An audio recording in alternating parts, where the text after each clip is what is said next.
surprised cause I ain't got the LA chick on my side, the passenger, the LA whip. It's all good, I got love for my LA chicks, but I'm down to... What's going on, YouTube fam? Wow, it's been a while since I last uploaded a video.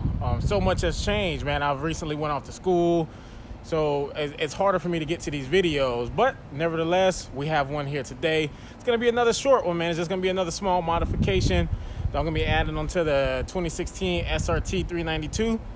I've done some modifications since the last time I uploaded a video.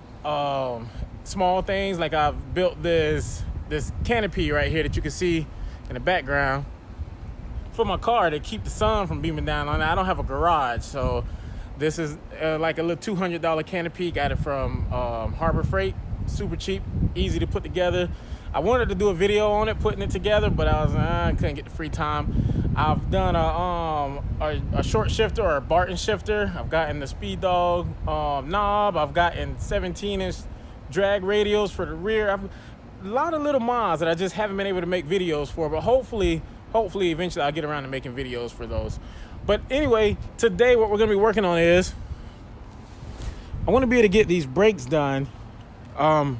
What I plan on doing is changing out the brake pads. For those of you that have these 6-piston Brembo brakes, now the 4 pistons that come on like the Scat Packs and stuff, I really don't know how they are, but for those of you that have these 6 pistons, you know just how much of a headache they are. I mean, you wash your car, you scrub it, you get in there, you clean them up really good, you drive it for 100 miles and it's dust everywhere. Brake dust on the rims, on the rotors, on the brake pads or brake calipers. So what I did is I went out and I purchased a set of carbon ceramic. And when I bought these boxes, they weren't all beat up like this. I had them stored. I've done the other 3 already. I did those and they're already on, but I saved this one to make a video for. Now when you get them, they're gonna come in this box. You're gonna get all new clips. You're gonna get all new pins. You're gonna get nice little directions on how to break them in. You're gonna get the grease, and then you're gonna get your pads. While I'm at it, let me show you guys just how massive these pads are. Look at this. These things are bigger than my hand. So yeah, that's just insane, man. 6-piston Brembo brakes, it's crazy. So yeah, so this is what you can expect to get in your package. Okay, so for those of you that want to know the part number for these, just in case you want to go out and purchase some, I got both the front and the rear for around $140 that was shipped to my door. You can get them from Amazon, Walmart.com, anywhere really. So for the front, the part number is Z26-1405s. And the rear, as you can see, are much smaller, Z26-1053. So yeah, that's the part number, just in case you were interested in getting them. For the tools, you're not going to need very many tools. You can just use your 4-way. I went out and purchased one of these DeWalt's about a year ago, so it's been coming in handy. You're going to need a hammer and maybe some pliers. You're going to need a 1/2 inch. And last but not least, you're going to need a punch. So normally what I would do if I have a 4-way, I would go ahead, I would take these lug nuts off while the car is on the ground. But since I have my DeWalt drill, I'm just gonna go ahead and jack it up, and then I can take them off while it's up in the air.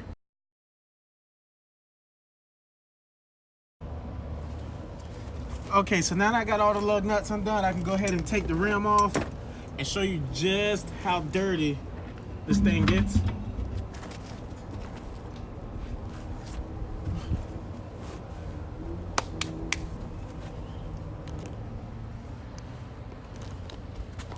Okay, so this here is from, I want to say a weekend's worth of driving. 1 weekend now, and look at this.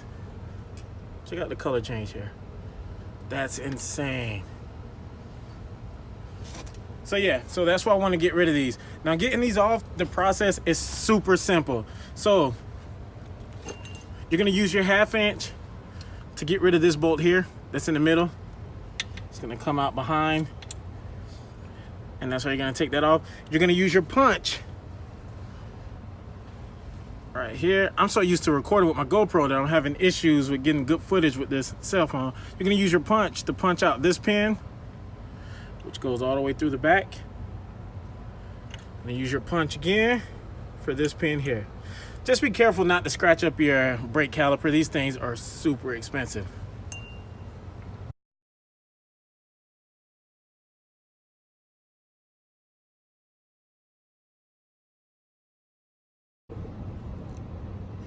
Okay, so now that we got both pins out and we got the major bolt out from in the middle, which freed up the spring, now the only thing that you got to do is get your actual old brake pads out. Now I've already taken them out. Here's the one from the inner side. This one I only pulled out halfway because I wanted to show you. They literally just slide out.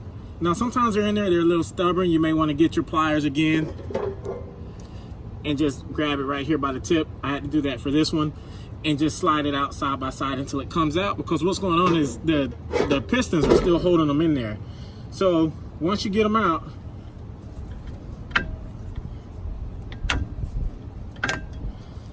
like that, you can still see that mine actually still had plenty of life left.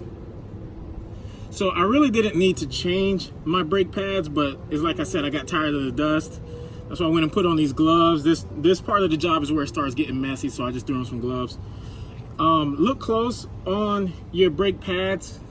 You're gonna have a little arrow. I don't know if the camera's gonna pick that up or not. There's a little arrow showing me which way that the wheel should be rotating, and to let me know to put it in there this way.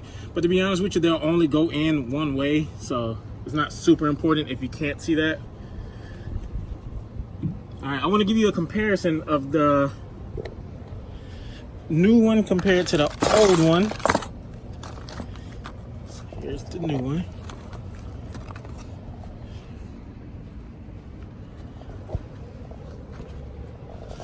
The old one sitting there, and here's the new one.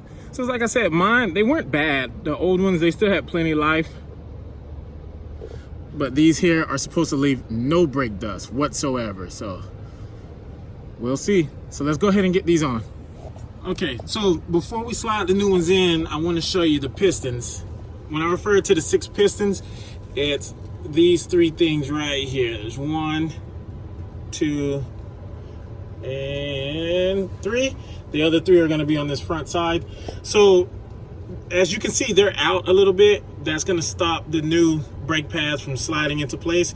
So what you want to do is you can get a flathead screwdriver, go in, and just sit on there and just pry it back. And it doesn't take much effort whatsoever. Watch and see. It slides right back in with ease. So now that frees up this whole area right here to drop new pads in. So you're going to want to do the same to this one, then to this one, and your new pad should slide right in.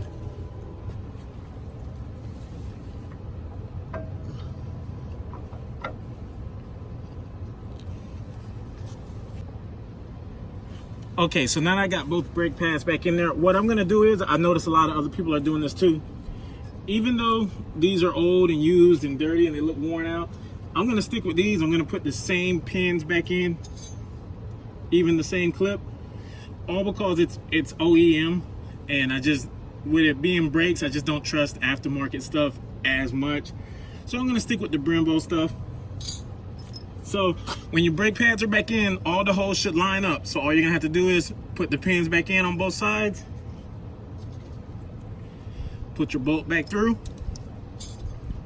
and your clamp, and that is it, you're done. But before we finish up this video, how about we get these things cleaned up and I give you a before and after.